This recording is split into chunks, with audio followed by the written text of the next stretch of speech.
Hello guys, welcome back to our channel కెనడాలో Bujju vlogs. ఈరోజు vlog ఏంటంటే, నేను కెనడా వచ్చినప్పటి నుంచి మా బంధువులు, ఫ్రెండ్స్, కొలీగ్స్ నుంచి చాలా కాల్స్ వస్తున్నాయి. మీరు ఏ వీసాతో కెనడా వెళ్ళారు, ఏ కన్సల్టెన్సీలో ప్రాసెస్ చేయించుకున్నారు, డాక్యుమెంట్స్ ఏమేమి సబ్మిట్ చేయాలి, వీసా ఎన్ని మంత్స్కి అప్రూవ్ అయింది, స్టాంపింగ్కి ఎంత టైం పెట్టింది, అండ్ ఇమిగ్రేషన్లో ఏమేమి క్వశ్చన్స్ అడిగారు. సో గైస్, మీరు అడుగుతున్న అన్ని క్వశ్చన్స్ నేను ఈ వ్లాగ్లో ఆన్సర్ చేయాలనుకుంటున్నాను. అలాగే నా వీసా ఎక్స్పీరియన్స్ కూడా నేను మీతో షేర్ చేసుకోవాలనుకుంటున్నాను. So let's start the vlog.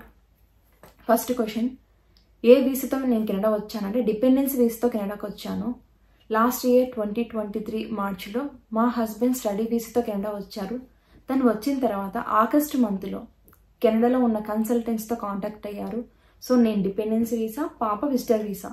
పాప విజిటర్ వీసాని ఎందుకు అంటున్నానంటే, తను బిలో 5 years అయితే విజిటర్ వీసా, ఆఫ్టర్ 5 years అయితే స్టడీ వీసాతో రావాలి.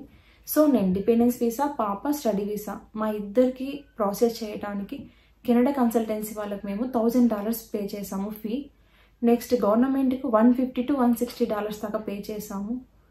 మేము ఏమేమి డాక్యుమెంట్స్ సబ్మిట్ చేశానంటే, నా education documents, work experience documents, marriage certificate, CA document, bank balance statement, medicals and biometrics. Next medicals ఏ హాస్పిటల్లో అయినా చెకప్ చేయించుకోవచ్చు అని అడుగుతున్నారు కదా గైస్. ఓన్లీ ఐఆర్సీసీ రికగ్నైజ్ అయిన హాస్పిటల్స్లో మాత్రమే మనం మెడికల్ చెకప్ చేయించుకోవాలి. ఈవెన్ మన చెకప్ అయిపోయిన తర్వాత హాస్పిటల్ వాళ్ళు ఎలాంటి ఇన్ఫర్మేషన్ ప్రొవైడ్ చేయరు, వాళ్ళు డైరెక్ట్గా ఐఆర్సీసీ వాళ్ళకే సెండ్ చేస్తారు. నెక్స్ట్ బయోమెట్రిక్స్ వచ్చేసి వీసా అప్లికేషన్ సెంటర్స్, అక్కడికి వెళ్ళి బయోమెట్రిక్స్ ఇవ్వాలి. నెక్స్ట్ బ్యాంక్ బ్యాలెన్స్ స్టేట్మెంట్ కూడా చాలామంది అడుగుతున్నారు మీరు ఎంత చూపించారు అని. నేను 11 lakhs చూపించానండి. సో 8 lakhs నుంచి మన ఇష్టం ఎంతైనా చూపించుకోవచ్చు. నేను 11 lakhs చూపించాను. ఈ డాక్యుమెంట్స్ అని నేను కన్సల్టెన్సీ వాళ్ళకి సబ్మిట్ చేశాను. నేను ఆగస్టు ఫస్ట్ వీక్లో వాళ్ళని కాంటాక్ట్ అయ్యాను. ఆగస్ట్ మంత్ ఎండ్ కల్లా డాక్యుమెంట్స్ అన్ని సబ్మిట్ చేసేసాను. So September month, just only 1 month, September 30 అలా నాకు వీసా అప్రూవ్ అని ఒక మెయిల్ వచ్చింది. జస్ట్ 1 monthకి నాకు వీసా అప్రూవ్ అయిపోయింది. నెక్స్ట్ స్టాంపింగ్ కోసము నేను పాస్పోర్ట్స్ సెండ్ చేశాను. స్టాంపింగ్ నాకు 1 month టైం పట్టింది. సో గైస్, నెక్స్ట్ ఇమిగ్రేషన్ ఏంటంటే, నేను Hyderabad to Delhi to Vancouver flight book చేయించుకున్నా. సో 2 times ఇమిగ్రేషన్ జరిగింది నాకు. ఢిల్లీలో ఇమిగ్రేషన్ జరిగింది, కెనడాలో ల్యాండ్ అయిన తర్వాత కూడా ఇమిగ్రేషన్ జరిగింది. ఢిల్లీ ఇమిగ్రేషన్లో ఏమేమి అడిగారంటే, జస్ట్ వెళ్ళంగానే పాస్పోర్ట్స్ అడిగారు, ఇచ్చేసాను. మీరు ఏ వీసాతో కెనడా వెళ్తున్నారని అడిగారు. డిపెండెన్స్ వీసాతో వెళ్తున్నాను అన్నాను. సో మీ హస్బెండ్ స్టడీ పర్మిట్ది డాక్యుమెంట్ చూపించండి అన్నారు. చూపించాను, దట్స్ ఇట్. పాపకు వచ్చేసి బర్త్ సర్టిఫికేట్ అడిగారు, చూపించాను, దట్స్ ఇట్. ఢిల్లీలో ఓన్లీ 2 questions అడిగారు.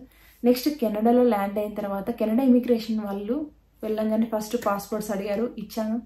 ఏ వీసాతో వచ్చావన్నారు, డిపెండెన్సీ వీసా అన్నాను. సో మీ హస్బెండ్ ఏ యూనివర్సిటీలో చదువుతున్నారని అడిగారు, చెప్పాను. మీ హస్బెండ్ స్టడీ పర్మిట్ డాక్యుమెంట్ చూపించండి అన్నారు, చూపించాను.